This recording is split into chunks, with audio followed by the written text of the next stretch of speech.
What's up, guys? It's Tom from Chalking Fitness here, and I just want to do you a pretty short video review on the Whoop Band 3.0. I've written a blog article review on it as well, so do be sure to kind of check out the link to that in the description below.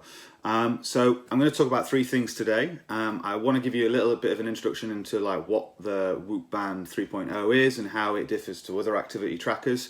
My experience of using it for the last kind of 4 months, what I've actually been doing is I've been using the Whoop Band 3.0 alongside my Apple Watch. So I'm hoping going to be able to tell you a little bit about how I've kind of seen them different. And then finally, actually, I want to tell you about kind of what I've learned from using it over the last 4 months. So the Whoop Band 3.0 is a really unassuming kind of like wrist-worn, for want of a better word, activity tracker, but I think it's actually probably better described as a training aid. It's really unassuming. At the wrist, it has no functionality. It's just a clasp with the typical optical heart rate sensor on the back. It's really unassuming. It doesn't have a screen. One of the reasons for that is that the desire is to wear it 24/7, so that it's acquiring heart rate data and movement data through an accelerometer all throughout the day and whilst you're sleeping. The Whoop Band also comes with a battery pack, which you kind of slide onto the band while you're using it, so that it will charge, and it charges really quickly. So that's really kind of handy as well. So there are lots of activity trackers out on the market. They can give you heart rate, they can give you steps, they can kind of use various calculations to try and predict the calorie exertion that you've that responds to. But really where the value, I believe, in the Whoop Band 3.0 is that the large amount of heart rate data, movement data that it collects throughout the day is then kind of used to calculate three key metrics.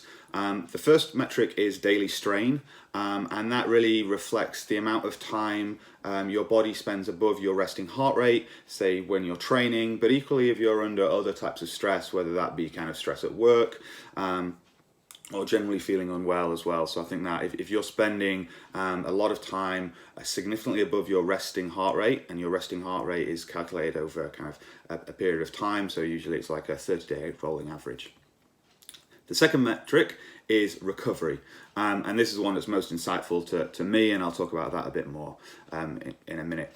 And so recovery is calculated through your resting heart rate, which is calculated whilst you're asleep, your amount of sleep or quality of sleep, and also then heart rate variability, which is another indication of how much kind of strain your body is under. I'm not going to try and go into the details. One thing I will say is that the Whoop, who make this band, are amazing at putting out content, both in terms of on their website, their blogs, their technical support, but also they've got an amazing podcast out there. So I'd really encourage you to kind of look up the podcast if you want to know more about how they calculate the various metrics, and they'll do a much better job than I am. I actually was listening to one of their podcasts, and they said that they're really keen to kind of make Whoop Band users like mini sports scientists, and so that's I've been listening to lots of their podcasts, and that's probably why I feel a little bit kind of confident in talking about some of the kind of science behind what they're calculating. But absolutely, they're the experts, and they've got some really good content out. So go over to whoop.com and kind of check that out. So third and final metric is sleep, which is another really insightful one. So again, because the desire is to wear the band 24/7, what it gives you an indication of sleep quality, but also tracks the amount of sleep you've had, and then within that sleep period, whether you're in deep sleep, REM sleep, light sleep, or awake. So that can kind of be really interesting as well. And that's kind of like rather than say looking at like what's my average heart rate today, I'm looking at it and going, what's my strain level? What's my recovery level? Did I get enough sleep? So that's first of all how I see the Whoop Band being different to the other kind of activity trackers that are out there. It takes all that data, processes it, and kind of gives you more insight into kind of how you can relate that to your lifestyle and your training. So as I mentioned, I've been using this alongside my Apple Watch. I've been using an Apple Watch for probably nearly 4 years now. For the last year, I think I've had the Series 4. And I've been really interested to understand how they kind of measure activity differently. I think one important thing to say is the wrist-worn kind of heart rate monitors are always going to be limited. And so especially in something like CrossFit, functional fitness, where you're doing a lot of kind of like lifting weights, a lot of manual manipulation, it's going to potentially interrupt the kind of the interaction with the and the sensor on the back. So it could be that you don't always get an accurate reading. I think the other thing actually important to say, and again, Whoop.com and their podcasts, they have really good discussion on this, is that it's measuring the number of steps, or it's kind of estimating the number of steps using an accelerometer. It's getting your heart rate, and then any activity tracker is using a data set and algorithms to calculate the estimated number of calories that have been burned during that period of time. They are always going to have inherent inaccuracy because it is a prediction based on a data set. So I think you've always got to be cautious if you're, say, trying to use an activity tracker to work out number of calories burned, if you're then trying to, say, match that with calories, say, eaten. So really be careful on that. They're always going to have a kind of like inherent inaccuracy because of the way it's calculated. The only way that you can really try and calculate kind of calories burnt is with a metabolic cart, and where you've got a mask on and it's doing kind of mass balance of oxygen in, carbon dioxide out, and no one's going to use that all the time. But I know Whoop are really aware of that, and they're working actually with another company called Pinoe, who bring a rucksack-sized metabolic cart to try and improve the estimate of calorie burn. But again, that's the sports science side, and I think just the important thing is that any activity tracker should be typically used relatively. So if you have like a perceived higher calorie exertion on one day than another, then probably you were more active on one day than the other. But trying to use it to the calorie or even to the hundreds of calories has a real limitation. Anyway, what I've seen though with using the Apple Watch and the Whoop Band 3.0 are some two kind of key areas really during kind of like an activity. So you can set both the Apple Watch and the Whoop Band to record a training session.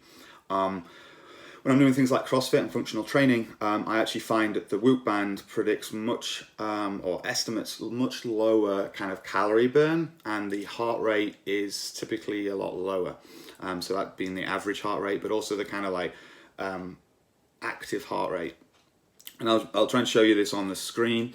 So that kind of that's probably one of the reasons why you're seeing the kind of calories burnt being lower. It could, at the end of the day, be down to kind of the quality of the sensor. I'm wearing these on two different wrists, so that might be impacting it as well. If it's not quite getting the same kind of reading on the blood vessels that sit under the skin.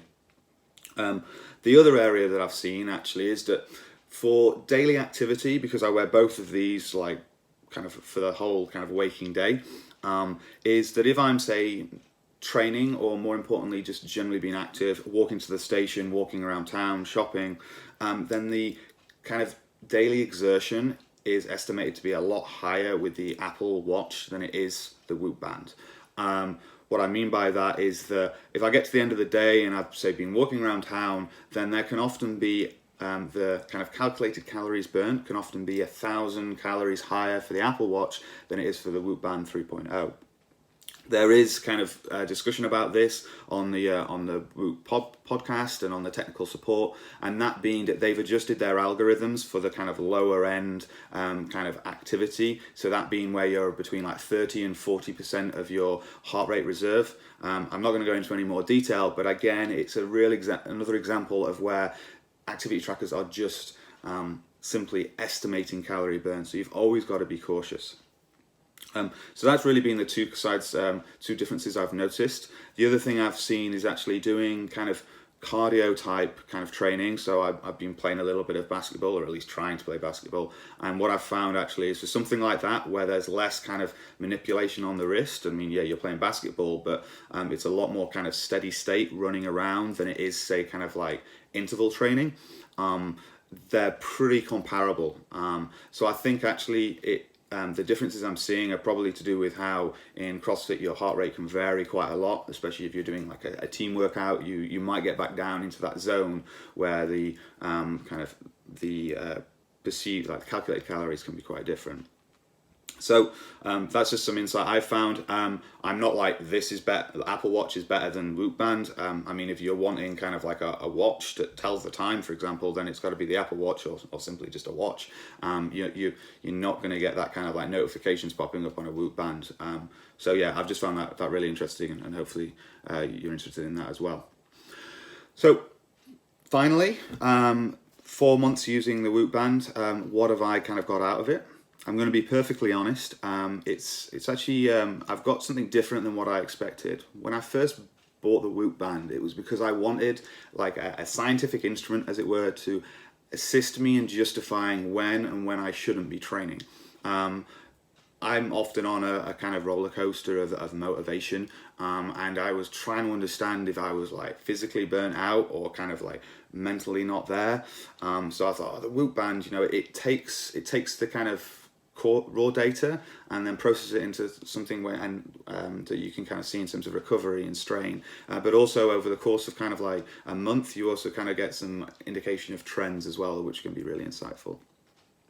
So that's what I thought. I thought I'd be able to kind of have this app on my phone, and it could be like, oh, you're recovered, go train, or oh, you're not recovered, don't go train. But what actually I found, a few really key things, is that my level of recovery is rarely dependent on whether I've trained the following day. And so what that means actually is that my level of recovery is highly dependent, and actually the thing that's going to move the needle for me is my other lifestyle kind of like behaviors. So specifically, I need to make sure I get enough sleep. If I'm not getting 7 hours of sleep, then I'm usually going to be kind of like down at the 50% or even lower recovered. Get over 7 hours of sleep and I'm starting to get up into the 60s and 70% recovered. Over 8 hours and I'm typically like 80-95% recovered. So it's really showing me that, like, if I want to be training regularly, it's not that like you shouldn't be training regularly because you're physically burnt out. It's actually like I'm not doing enough recovery to enable that to happen. So that's a real learning for me. The other thing actually I've seen as well is that you can add additional kind of metadata to every day. I've found that if I've drunk alcohol in the evening, then my sleep is both shorter and of lower quality, which is kind of well known, but it's really interesting to see that for me as an individual. Sometimes it's like, oh, I just fell straight asleep, but I'm lucky. I typically get high quality sleep, but if I'm not getting enough, then that's definitely impacts recovery.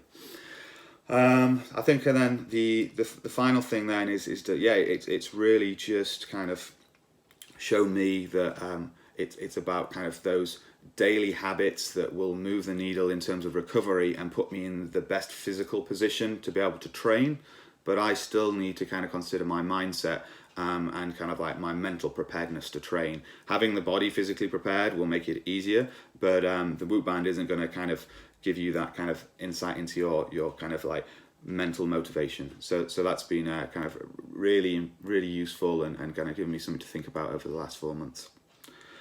So there we have it. Quite a lengthy review in the end on my use of the Whoop Band 3.0. I hope you found it interesting. More than happy to kind of talk to people if they've got more interest, but also really encourage you to kind of check out the Whoop podcast, because those guys know what they're talking about. All right, great to talk to you, and see you again soon.